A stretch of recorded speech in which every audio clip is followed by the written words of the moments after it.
Hello guys, gagawa tayo ng kimchi fried rice. Una, gisa natin yung bawang. Lagay ko yung sibuyas. Tapos, sunod ko yung spam. Gisa-gisa lang, halu-haluin.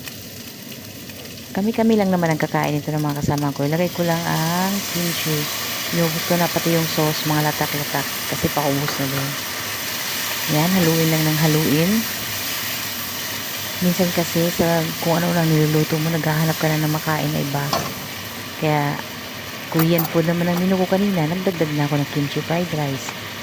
Ayan, dagdagan ko ng gochujang para mas mapula pa yung kanin at mas maanghang. Haluin lang ng haluin.